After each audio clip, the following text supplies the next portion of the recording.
de provincias fisiográficas. Las provincias fisiográficas estamos en el eje neovolcánico. El eje neovolcánico está constituido, como su nombre dice, por formaciones volcánicas que son muy recientes. Por eso el término neo, que es nuevo o reciente. Entonces nos encontramos en la provincia fisiográfica del eje neovolcánico. Las provincias fisiográficas se subdividen en subprovincias.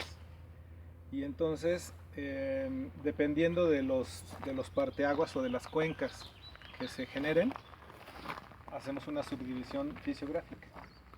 La subprovincia fisiográfica es la Cuenca de México.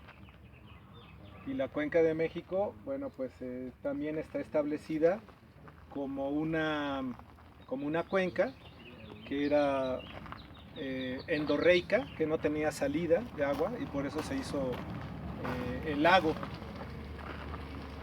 Pero particularmente, bueno, pues estamos en una zona volcánica, estamos en la sierra que está al sur de la Cuenca de México.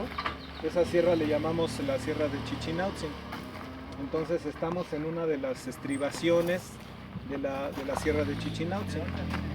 La Sierra de Chichinautzin está constituida por muchos aparatos volcánicos que son monogenéticos.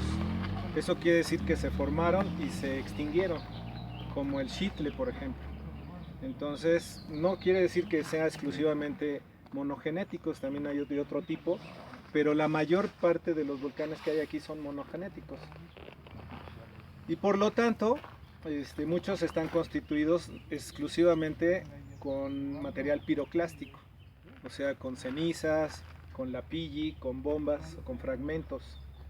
Estos volcanes les llamamos conos de cenizas o conos cineríticos. Pero muchas veces estos volcanes tienen volcanes satélites o adjuntos por donde sale derrames de lava. Por lo tanto, según lo que estoy viendo, estamos en una ladera constituida por un derrame volcánico que debe de pertenecer al volcán o al aparato volcánico que tenemos aquí comandando la región, que se llama el Teutli.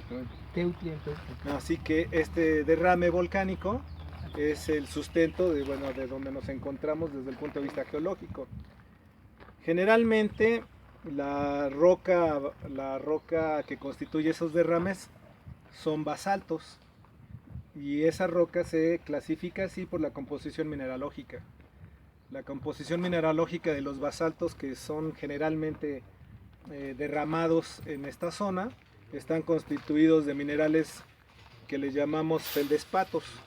Los feldespatos son silicoaluminatos hidratados, bueno, no, nada más silicatos de diferentes elementos como es sodio, potasio, fierro, etc. Esos feldespatos, por su composición, les llamamos plagioclasas. Las plagioclasas también son silicoaluminatos de esos mismos elementos. Además de los feldespatos tipo plagioclasas, tenemos piroxenos, que son unos ferromagnesianos. Y aparte de los ferromagnesianos, otro tipo de ferromagnesiano es el olivino. Entonces el olivino es un cristal de color verde olivo, que es cristalino, y que lo vemos en una proporción muy pequeña, pero suficiente para darle el apellido al basalto. Entonces le llamamos, es una roca ígnea extrusiva de composición basáltica, y ese basalto se llama de olivino porque presenta ese cristal. No todos los basaltos tienen olivino, entonces por eso le tenemos que poner un apellido a ese basalto. Bueno, ¿por qué es importante la composición de un basalto? Porque esos feldespatos y esas plagioclasas lo que me generan al meteorizarse, al estar en contacto ya la roca basáltica con los procesos de intemperie como es lluvia, viento, organismos, etc. Esas plagioclasas y esos ferromagnesianos se meteorizan y me generan algo que es muy importante pues, para nosotros como sociedad, que son las arcillas. Quiere decir que los feldespatos y las plagioclasas, su meteorización se convierte en arcillas, que es un suelo, son partículas muy finas. de menos de un 256 de milímetro de diámetro de partícula, por lo tanto no la observamos a simple vista.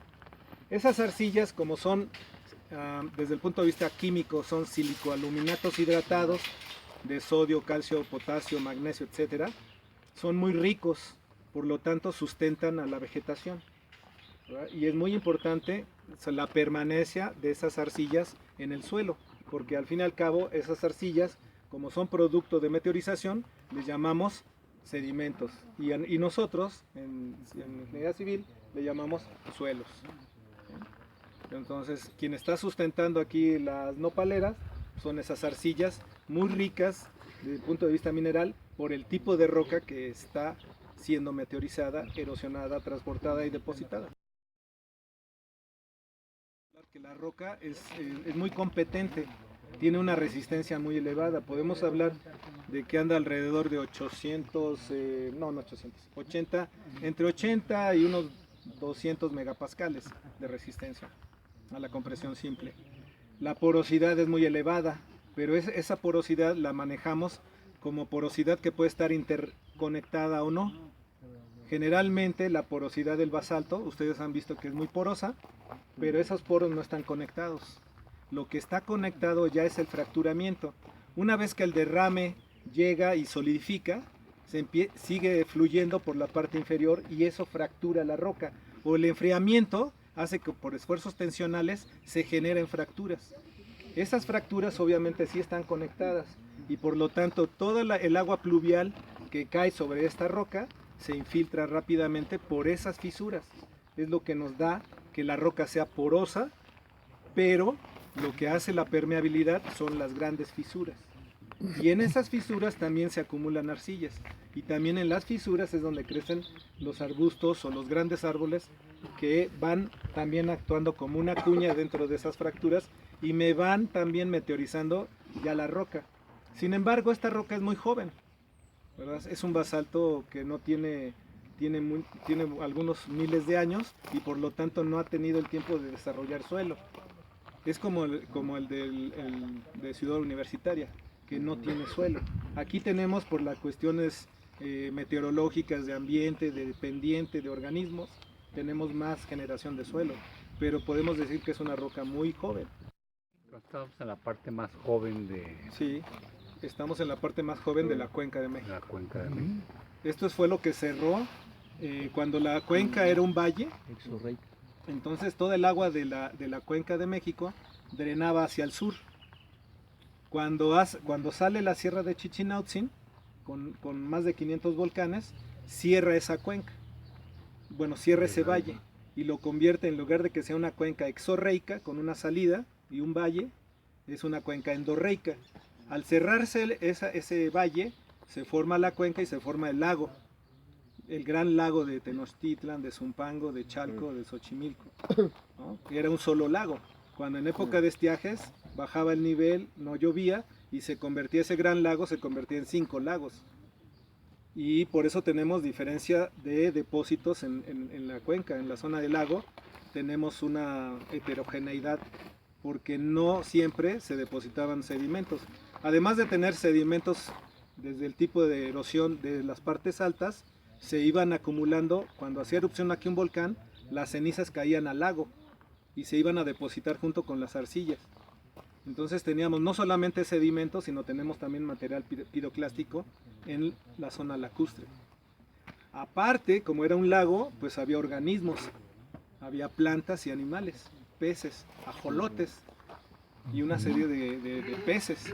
Entonces, y de moluscos. Cuando todas estas especies morían, iban al fondo. Entonces, en esos depósitos tenemos arcillas, materiales volcánicos y materia orgánica, no repartida homogéneamente. Por eso la diferencia de comportamiento en varias zonas de la zona del lago. Nosotros a esos depósitos les llamamos depósitos vulcanosedimentarios, porque no solamente son arcillas, es mucho más que arcillas. Aparte los ríos que confluían a la zona del lago, que también tenían aportación de sedimentos, que venían sobre todo de la zona poniente y otros más de la zona oriente, principalmente, ¿no? Sí, Y que de hacían hecho los por eso, abanicos así es, los que abanicos hicieron aluviales. que hubiese la zona de transición, Correcto, de lo que sí. es la zonificación. De hecho, si ustedes se fijan en todos los elementos positivos del relieve, en todos los cerros que están en la cuenca, en la parte basal tenemos la zona de transición, porque la parte que se erosionaba de las partes elevadas caían al pie de esos elementos positivos, y esa es la zona de transición. Entonces tenemos los elementos positivos que son rocas, desde el punto de vista geotécnico de una roca sana y competente, y luego la zona de transición, que es una mezcla de esos materiales gruesos, medianos y finos en la zona de transición. Y luego la zona del lago, que también aportaba muchas veces, cuando subía el lago, aportaba más sedimentos finos, cuando no llovía, los sedimentos finos eran más lejanos. En realidad no es tan sencilla la zonificación. ¿Por qué el agua del lago de Texcoco es salada y el agua del lago de la Ciudad de Sí, México históricamente, no lo es? ¿no? De los mexicas tenían separados los lagos por el Albarradón. dique, Albarradón. por el Albarradón. albarradón. Entonces, cuando los españoles sitúan Tenochtitlan, no dejan que exista comunicación de la parte de la isla donde estaba Tenochtitlan, y entonces no podían tener ninguna comunicación con la ribera. Cuando los atacan a los mexicas, rompen el albarradón y entran con sus embarcaciones que ya habían construido y empiezan a atacar ya a Tenochtitlan. Pero el albarradón era, desde el punto de vista de los mexicas, era para separar el agua dulce del agua salada. Entonces el agua salada es porque está en la zona norte. En la zona norte de la cuenca tenemos un contacto litológico con otro tipo de rocas que tienen mayor cantidad de minerales. Esos minerales, por ejemplo, venimos de la zona de Pachuca, ¿no? Que es netamente minera, que es, ahí el vulcanismo es de otro tipo, desde el punto de vista mineralógico. Y además, pasando la Sierra de Pachuca, que es el límite norte de la Cuenca de México, tenemos ya el arranque de la Sierra Madre Oriental. Todos esos ríos que vienen a confluir de esa parte de Hidalgo hacia la Cuenca de México traían una gran cantidad de sales, diferentes a las que se generan acá. Entonces, por eso la riqueza de la salinidad o de la alta mineralización de la zona norte del lago original. Por eso ahora Sosa Texcoco puede perforar y sacar toda ese enriquecimiento de minerales que tuvo en su época el lago, y por eso genera la Sosa Texcoco.